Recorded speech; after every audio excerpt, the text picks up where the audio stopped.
유다의 8번째 왕 아마샤가 이제 아버지 요아스의 뒤를 이어서 왕이 되었습니다. 할머니 그달랴의 통치를 빼면 8번째 왕인데, 아버지 요아스는 아람 군대에 크게 패하고, 그리고 그 패함으로 끝나지 않고 예루살렘에 돌아와서 반역자들, 자기 부하들에 의해서 살해당했습니다. 그러니 아들의 입장에서 왕이 되었을 때 가장 먼저 한 일이 무엇인가 성경을 보면 25살에 유다의 8번째 왕이 된 아마샤는 아버지 요아스를 살해한 그들을 잡아다 죽입니다. 아버지를 죽인 신하들, 그들을 처형하고 그 다음에 아마샤가 한 일이 오늘 우리 읽은 본문에 나옵니다. 아버지는 아람 군대에 크게 패했고, 그 전쟁에서 패한 것이 나라 국가적으로 왕의 통치적으로 큰 어려움이 찾아오게 되었기에 에돔 족속과 전쟁을 준비하는 아마샤는 어떻게 해서든지 이 전쟁에서 승리하고자 전력을 비축하게 됩니다. 유다의 군대를 모아보니 30만 명 정도가 모아졌습니다. 그들이 싸울 에돔 족속이 어느 정도 규모인지는 성경에 나오지는 않지만 아마 아마샤 왕은 30만 명의 유다 군대로는 부족했던 것 같습니다. 그래서 군대를 더 보충을 하기 위해서 이스라엘 지파에 속한 이스라엘, 북왕국 이스라엘에 속한 에브라임 족속에게서 10만 명의 용병을 돈을 주고 사오게 됩니다. 그러니 이제 40만 명이라는 군대가 된 겁니다. 이 정도쯤 되면 에돔과의 전쟁에서 승리를 할 수 있겠다라는 생각을 가졌던 것 같습니다. 그래서 아마샤는 이 에돔과의 전쟁을 준비하면서 이스라엘 지파를 돈을 주고 사와서 군대를 보강해서 전쟁에 나가려고 하는 겁니다. 그런데 성경 7절에 보니 어떤 하나님의 사람이 아마샤 왕을 찾아와서 말을 합니다. 하나님께서는 이스라엘 군대와 함께 가는 것을 원치 않으십니다. 하나님께서는 이스라엘과 함께 이 전쟁에 참여하지 않기를 바라고 계십니다 라고 아마샤에게 전해줍니다. 여러분, 성경에 나오는 선지자들 가운데 우리가 이름이 나오는 유명한 선지자들 참 많습니다. 유다 지파의 유다 왕국에 하나님이 특별히 보내신 그런 위대한 선지자들이 많은데, 오늘 성경에는 그런 사람이 아니고 어떤 하나님의 사람이라고 되어 있습니다. 그러니 그가 어떤 위대한 사람, 하나님의 어떤 위대한 선지자인지는 성경에 나오지 않는단 말입니다. 이름도 없는 하나님의 사람입니다. 그런데 그가 하는 말을 아마샤는 듣는 겁니다.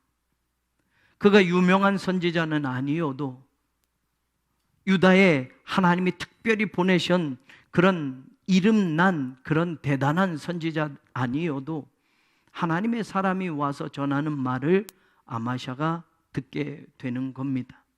여러분 같으면 어떠시겠어요? 여러분의 담임 목사가 하는 말은 좀 듣겠지만 다른 목사님이 하는 말 들으십니까?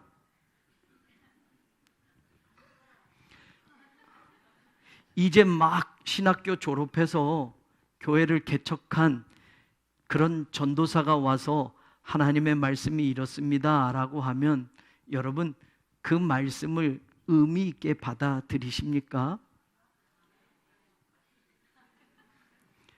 목회한 지 얼마나 되셨다고, 신학생이셨다가 이제 목회했는데, 아니 그건 조금 뒤로 미뤄두고 안수 받았어요. 이번 연회에서 이제 올해 안수를 받았어요.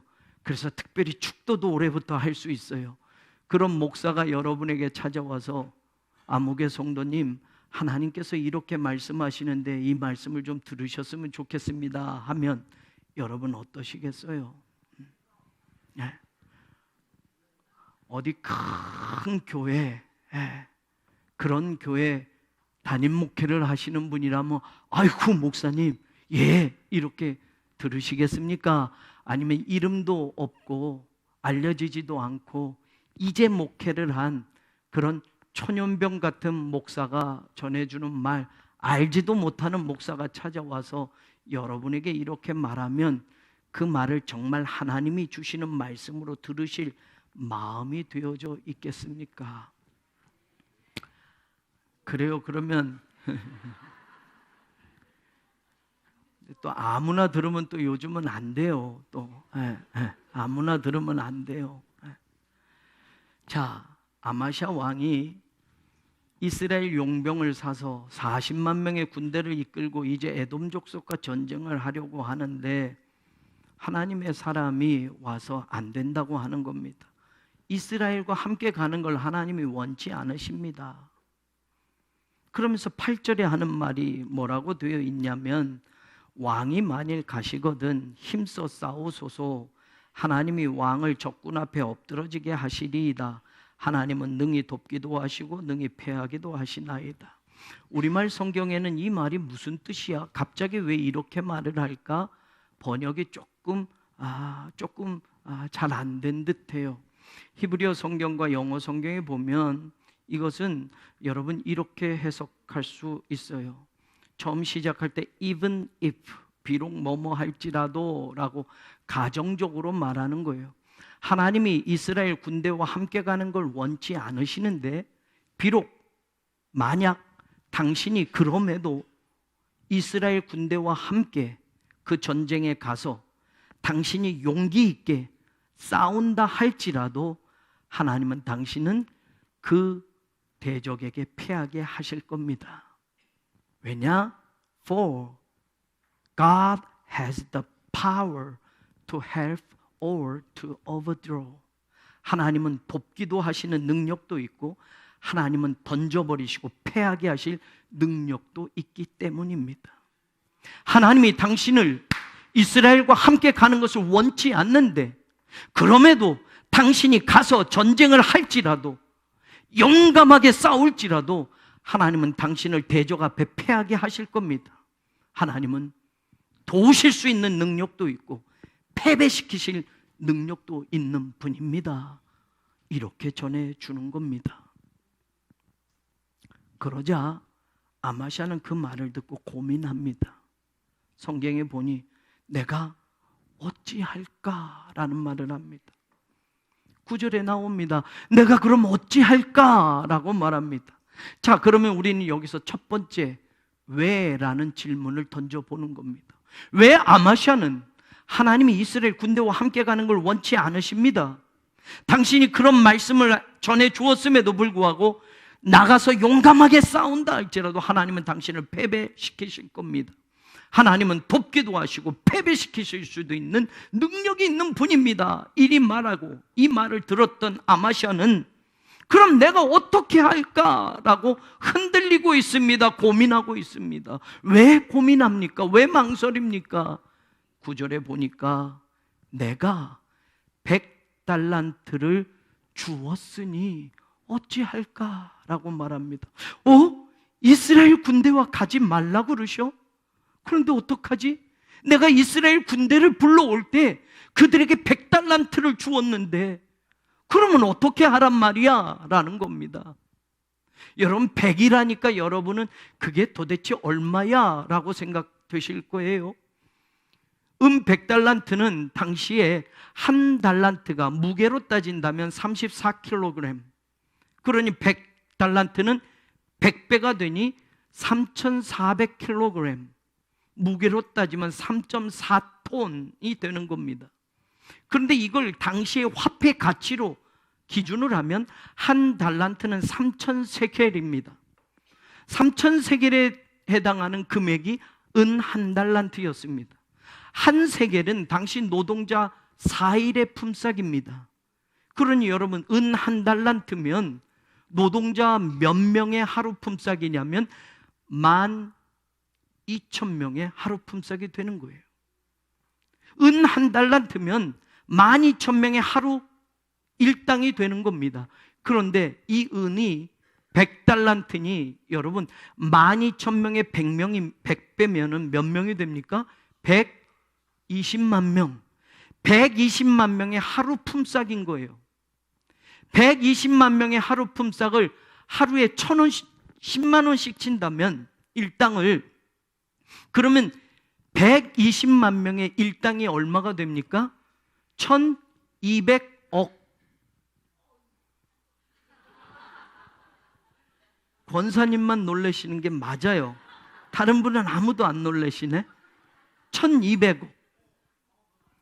하루 일당이, 용병을 쓰는 일당이. 그러면 여러분 용병 10만 명입니다. 10만 명이면 이 10만 명을 12일치 정도의 품삯을 주는 겁니다. 아마 전쟁을 하면 한 10일 정도면 끝나겠지 생각했는지 모릅니다. 그래서 10일 정도의 품삯으로 용병 10만 명을 산 겁니다.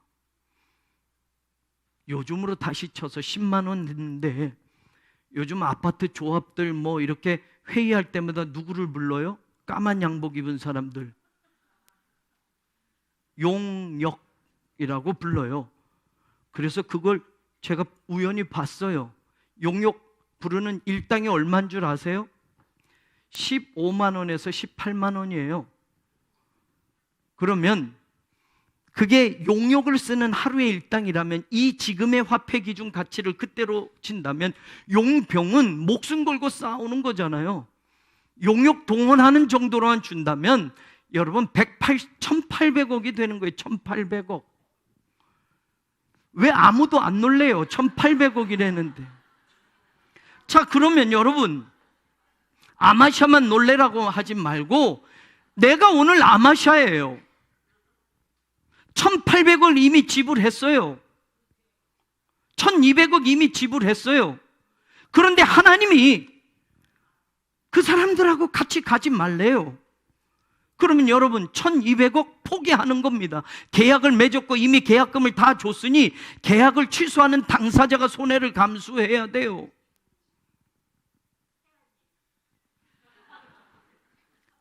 여러분이 기업체 회장님입니다.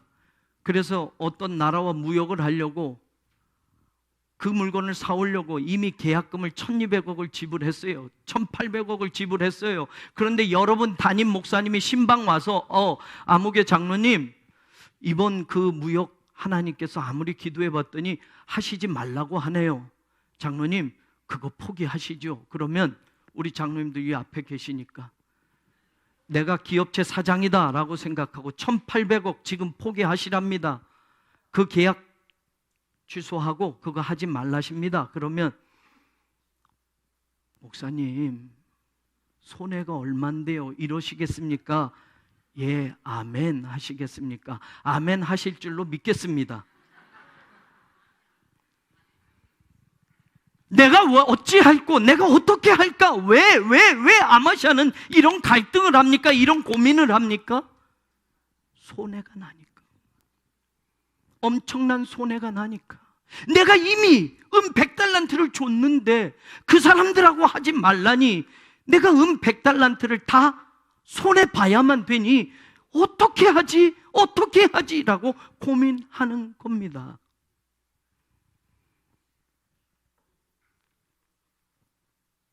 그랬더니 그 어찌할꼬라고 하는 말이 떨어지기가 무섭게 9절에 보니 그 하나님의 사람이 아마샤에게 말합니다.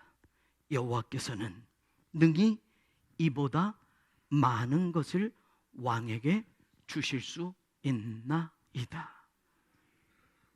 God is able to give you much more than this. 하나님은 당신 손해본 이것보다 더 많이 당신에게 주실 수 있습니다. 여러분 정말 아멘?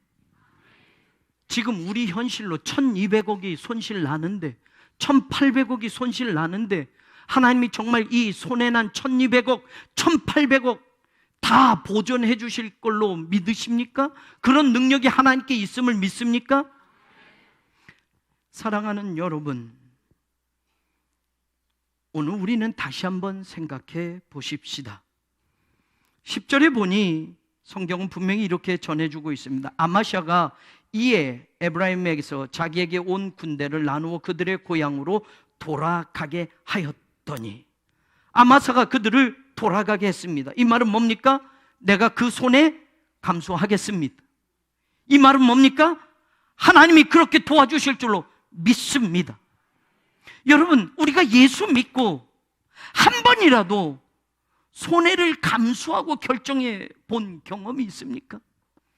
여러분이 예수 믿고 하나님의 일을 하고, 아니 인생의 자리에서 정말 하나님의 말씀 때문에 내가 이런 어마어마한 손해를 내가 감수하겠습니다라고 결정하며 그렇게 선택해 본 적 있으십니까?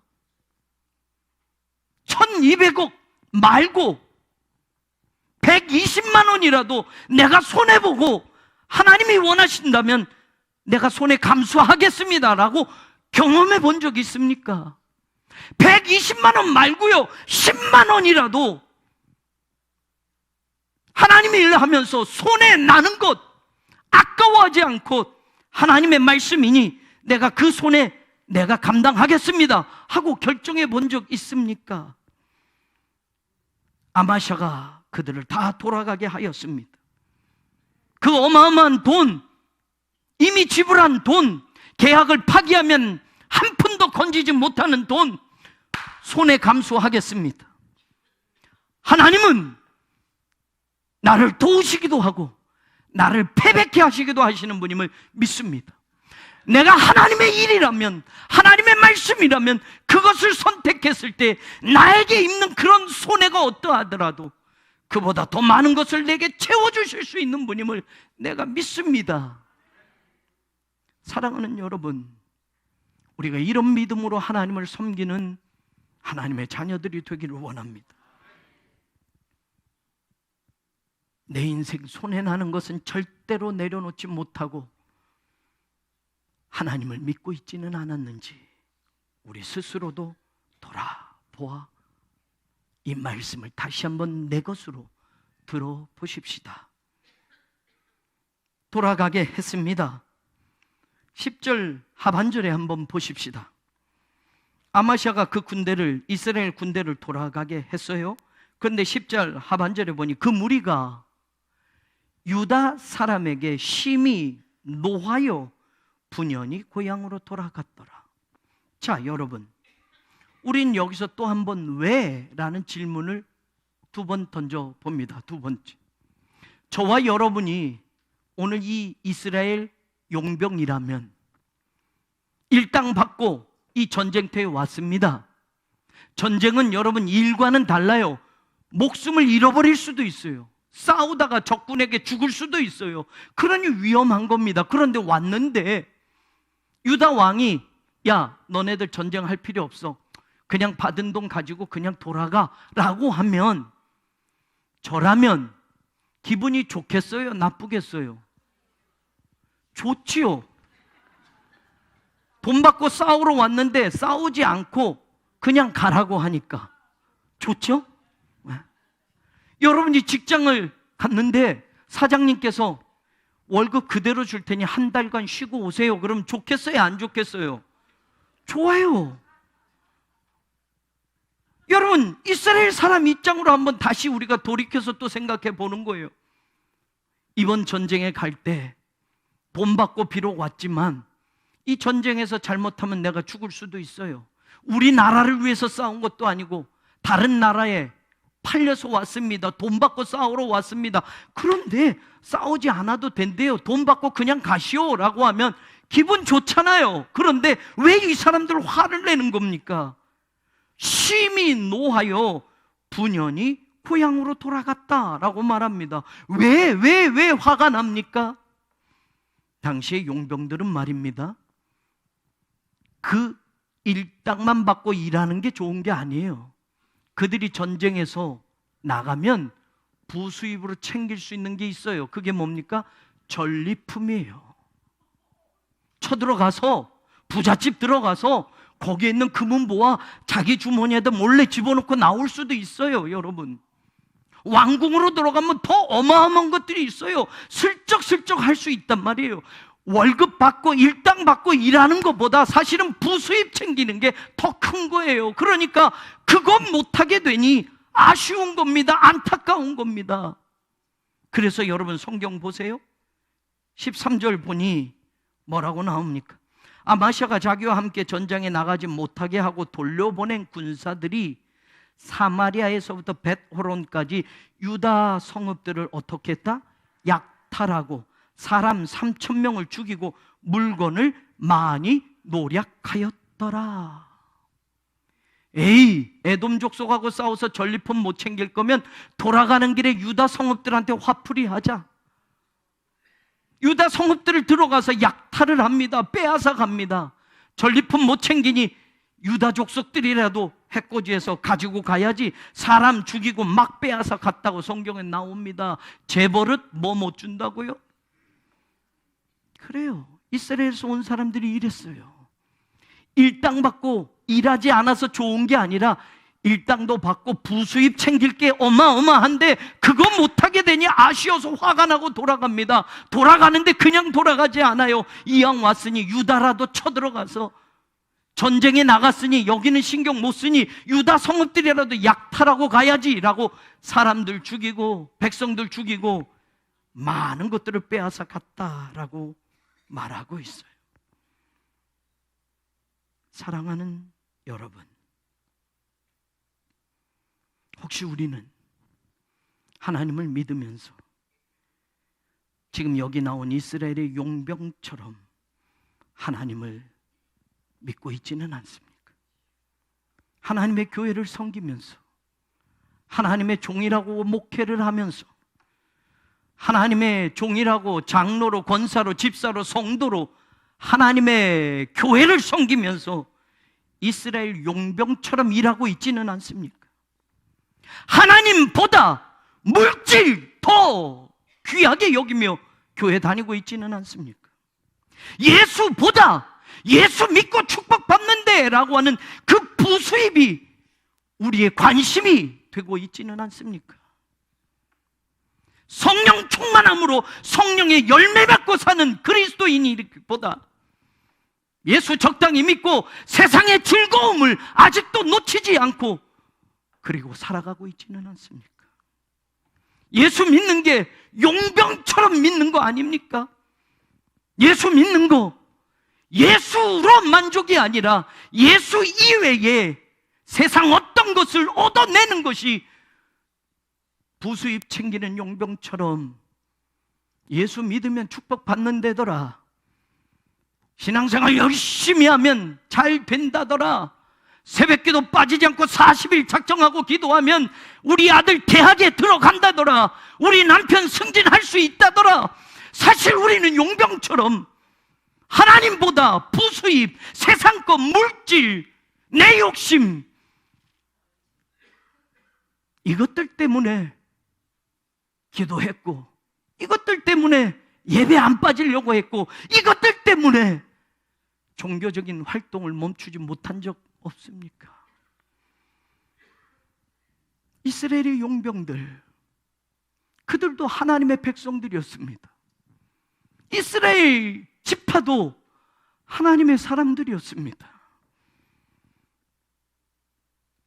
어려운 유다를 도와서 하나님의 백성인 우리 형제들을 도와서 우리가 이 일에 함께 하자, 이게 아니에요. 여러분, 그들의 어려움을 이용해서 돈 좀 벌어보자, 하나님의 군대와는 상관없습니다. 약탈하고 부수입 챙기기에 바쁩니다. 목회하면서 하나님의 영광, 하나님의 목적이 아니라 세상 감투, 세상 것 더 기웃거리는 인생이 아닙니까? 신앙생활하면서 하나님의 이름은 내 욕망을 위한, 내가 세상 것 얻기 위한 수단으로 전락돼 버리고, 그러면서도 그 신앙을 전혀 깨닫지 못하고 혹시 이스라엘의 용병과 같은 마음으로 하나님 앞에 서 있던 적은 없습니까? 사랑하는 여러분, 왜 그들이 화납니까? 그냥 돌아가면 목숨도 부지하고 그냥 돌아가면 일하지도 않고 돈 버는데 왜 화를 내고 분노합니까? 부수입입니다. 따로 챙길 수 있는 것들 때문입니다. 세상 물질 때문입니다. 우리도 세상 조건, 환경 때문에 하나님 앞에 화를 내본 적 없습니까? 풀리지 않는 사업 때문에, 어려워져 꼬여만 가는 가정 문제 때문에, 내 개인의 고통 때문에 하나님을 향하여 원망을 쏟아놓은 적 없습니까? 사랑하는 여러분, 이 말씀이 오늘 우리에게 들려줘야 할 말씀이라면 오늘 우리는 이스라엘의 용병이 우리는 아니었나, 우리 스스로가 하나님 앞에 다시 한번 점검해 보는 이 시간이 되기를 바랍니다. 이스라엘의 용병들을 돌려보냅니다. 이제 용병의 힘을 의지하지 않습니다. 군사력을 의지하지 않습니다. 하나님은 돕기도 하시고 패하기도 하시는 분, 하나님은 내가 손해난 것보다 더 많은 것을 채워주실 수 있는 능력이 있는 분, 그것을 믿자 11절에 보면 아마샤가 담력을 내어 라고 말합니다. 용기가 났습니다. 이전에는 조건을 갖춰서 힘이 날 것 같았는데, 용병이라도 채워야, 군사적인 막강한 힘을 가져야 용기가 나고 담력이 생길 줄 알았는데, 이젠 말씀 앞에 그 모든 것들을 내려놓고 하나님의 말씀 붙들었더니 담력이 생겼습니다. 용기가 났습니다. 그리고 아마샤는 에돔과의 전쟁에 나가게 됩니다. 에돔 사람을 쳐서 승리를 하게 되었습니다. 그리고 14절에 보니 아마샤가 돌아올 때입니다. 에돔 사람들을 죽이고 그 전쟁에서 승리하고 돌아올 때에 세일 자손의 신들을 가져와서 자기의 신으로 세우고 그것들을 앞에 경배하며 분향한지라. 여러분, 이 14절 앞에 나오는 아마샤의 믿음의 행동과 결단에 비추어 본다면 14절의 전쟁에 승리하고 돌아오는 아마샤에게서 우리는 왜? 라는 세 번째 질문을 또 하게 됩니다. 하나님 믿고 나아갔는데, 이스라엘 용병도 물리치고 뒤로 하고 돌려보내고 나아갔는데, 그는 전쟁에서 승리하고 돌아오는데 하나님의 앞에 가서 감사의 제사를 드려야지, 승리하게 하신 하나님께 영광을 돌려야지, 이런 신앙의 모습으로 돌아오는 것이 아니라 그 에돔 족속의 신들을 챙겨서 돌아와서 자기 앞에 세워놓고 그 신들 앞에 분향하고 경배하였더라라고 성경은 말합니다. 왜요? 왜? 하나님이 승리를 주셨는데 말입니다.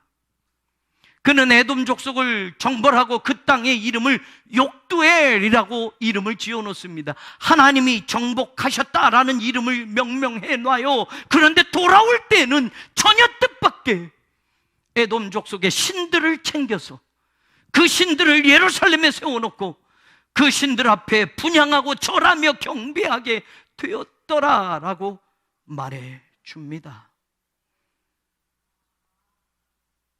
하나님께서는 그 달라진 모습을 안타까워하시며 선지자를 보내시게 됩니다. 16절에 보면 선지자가 아마샤에게 말을 하는데 성경은 이렇게 말해요.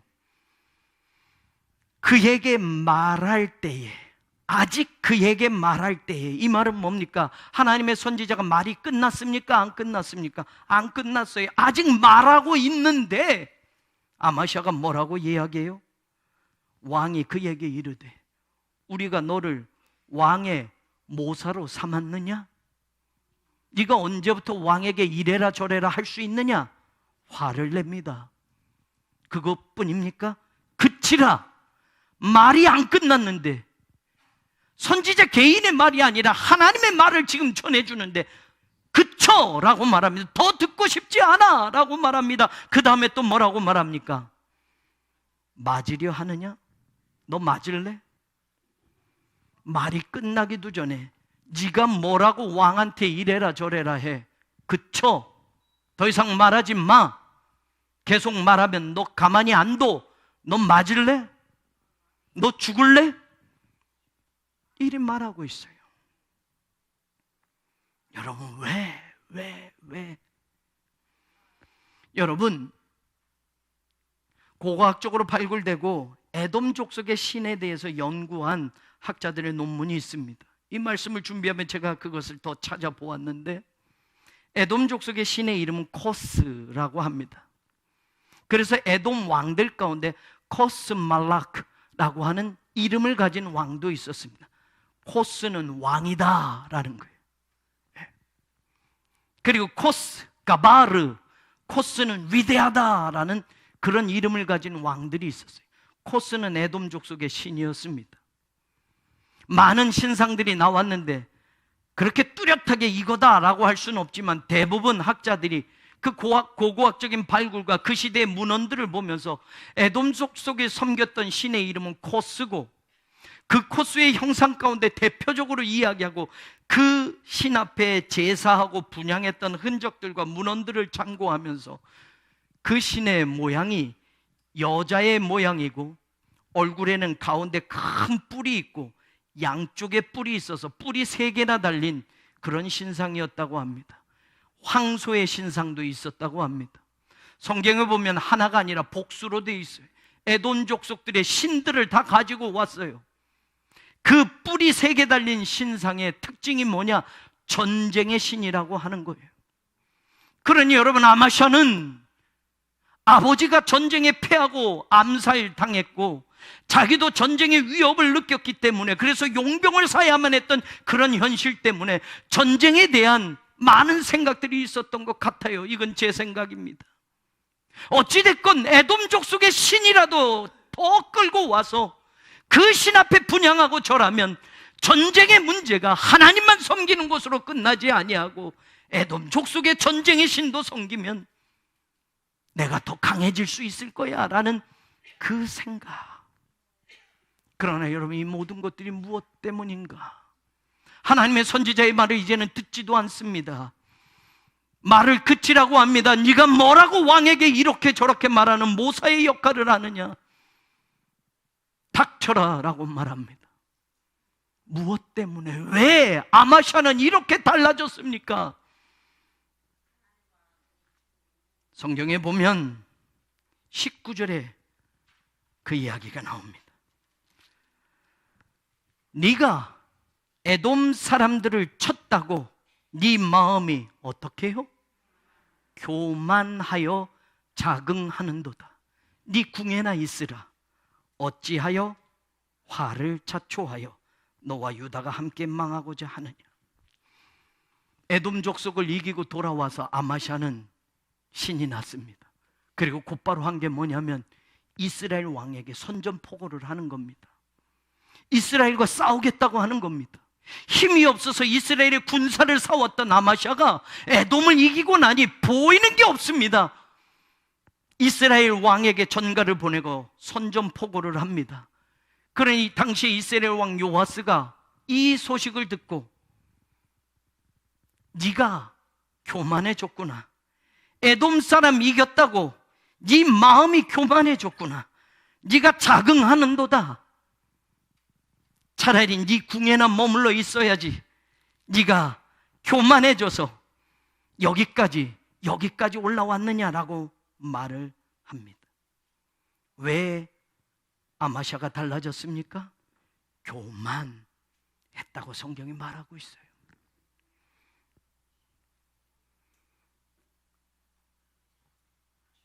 제가 지난번 미국에서 오신 선배 목사님과 또 한국에서 목회하는 목사님들과 신학교 교수님들을 만나는 시간이 있었습니다. 저는 개인적으로 그분들을 알지 못하고 미국에 오신 분만 아는데, 그 모임에 갔더니 인사를 하다가 그분들 가운데 신학교 교수님도 김 목사님이 당신이셨군요 라는 소리를 듣습니다. 흑석동제일교회 목사님이 바로 김한곤 목사님이 당신이군요. 저보다 다 선배였고 또 교수님들도 두 분이나 계셨습니다. 그런데 그들이 악수를 하고 서로 소개를 하면서 저에 대해서 좋은 이야기들을 들었다라는 겁니다. 흑석동제일교회 좋은 이야기를 많이 들었다라는 겁니다. 또 김한곤 목사 부임해서 참 좋은 이야기들을 많이 들었는데 그 목사가 오늘 이렇게 만나니 반갑습니다. 좋습니다. 명함 나누면서 또 연락합시다. 이렇게 된 거예요. 얼마 전에 아멘 하면 안 돼요.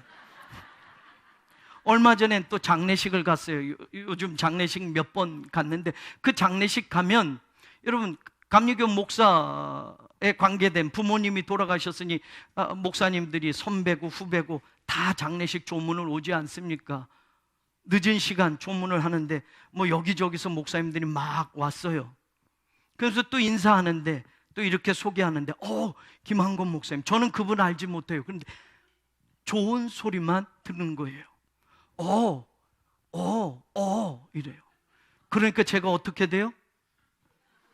요즘 제가 듣는 게 단 한 번도 우리 교회 나쁘다, 김 목사 이상한 사람이야, 이런 소리가 아니라 다 칭찬과 좋은 말만 들으니까 제가 어떻게 돼요? 그래요. 제가 김한곤이에요. 속으로.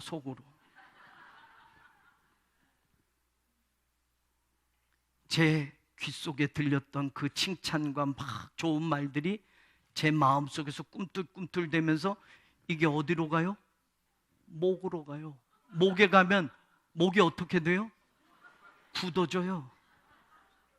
이게 목에서 멈추면 그나마 다행인데 어디로 가요? 눈까지 올라가요. 눈까지 올라가면 어떻게 되는 줄 아세요? 눈에 뵈는 게 없어요. 다 내 밑으로만 보이는 거예요. 교만의 특징이에요. 여러분, 보잘것없는 이 사람도 사람들이 이렇게 인정해주고 오 하니 여러분 이 속에서 스물스물 기어 올라오는 게 교만이라는 게 올라오더라고요. 여러분, 누가 교만에 자신할 수 있겠습니까?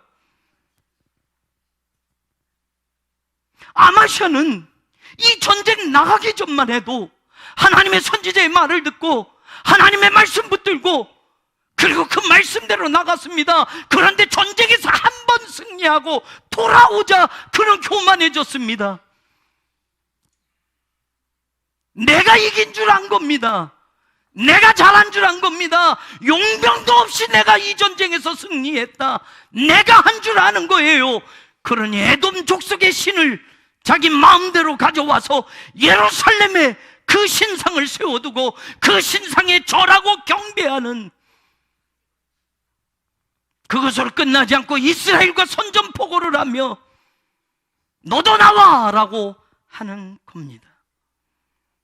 교만했던 아마샤, 이스라엘의 용병의 도움도 없이 에돔을 무찌르고 사기 충천했습니다. 내가 한 줄 아는 겁니다. 우상을 가져오고 마음껏 섬기고 하나님의 종이 전하는 말도 이제는 귓등으로 안 듣습니다. 이스라엘과 전쟁을 선포하고 나아갑니다. 네가 왜 화를 자초하여 너와 유다가 망하고자 하느냐? 이스라엘 왕 요아스가 안타깝게 전해도 교만하니 들리지도 않습니다.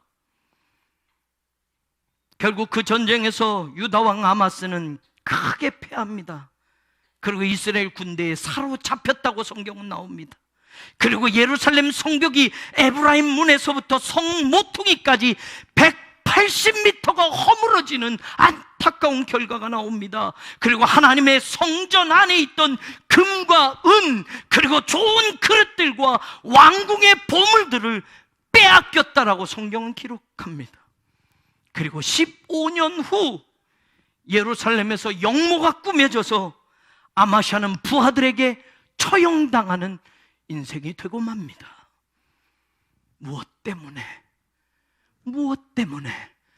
여러분, 오늘 말씀 다 잊어도 좋습니다. 이거 하나 잊지 마세요. 교만. 그건 목사도 무너지게 합니다. 그건 믿음 좋았던 아마샤도 순식간에 꼬꾸라지게 만드는 겁니다.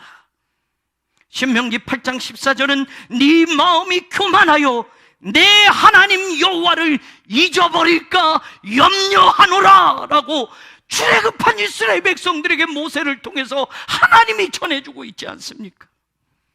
지금은 비록 종살이에서 아무것도 없고 광야길을 가는 빈 털떨이 인생이지만 가나안 땅에 살고 먹고 살만하고 집도 짓고 돈도 벌기 시작하면 네가 교만해서 하나님을 잊어버릴까 염려하노라 미리 말씀해 주었습니다. 사무엘하 22장 28절에 보면 주께서 교만한 자를 살피사 낮추신다라고 말합니다. 역대하 32장은 말합니다. 마음이 교만하여 하나님께 받은 그 은혜를 보답지 아니하였더라. 교만한 사람 하나님의 은혜를 보답하지 않습니다. 교만하면 하나님도 잊어버릴 수 있습니다. 느헤미야 9장도 말합니다. 교만하고 목이 굳어서 주의 명령을 듣지 아니하고, 교만하면 하나님의 말씀도 들리지 않습니다. 시편 31편은 말합니다. 여호와께서 교만하게 행하는 자에게 엄중히 갚으시느니라. 하나님은 교만을 그냥 지나치지 않습니다. 교만한 자를 엄중히 갚으실 거라고 말합니다. 잠언 13장도 말합니다. 교만에서는 다툼만 일어날 뿐이라. 교만한 사람은 싸웁니다. 교만한 사람은 다툽니다. 잠언 16장은 말합니다. 마음이 교만한 자를 여호와께서 미워하신다. 잠언 16장 18절은 말합니다. 교만은 패망의 선봉이다. 하나님 앞에 살아가는 삶이 은혜 아니고는 설 수 없는 이 자리가 어느새 내 힘이었다고, 어느새 내 것이었다고 착각하는 순간 그 교만은 나를 무너뜨립니다. 그 교만은 교회를 부숴버립니다. 그 교만은 하나님의 진노의 자리에 처하게 됩니다. 사랑하는 여러분, 아마샤가 오늘 저였습니다. 그 교만은 제게서도 스물스물 올라왔습니다. 깨닫지 못하면 그 교만으로 무너지는 겁니다. 하나님을 섬기는 모든 자리가 겸손하고 낮아져서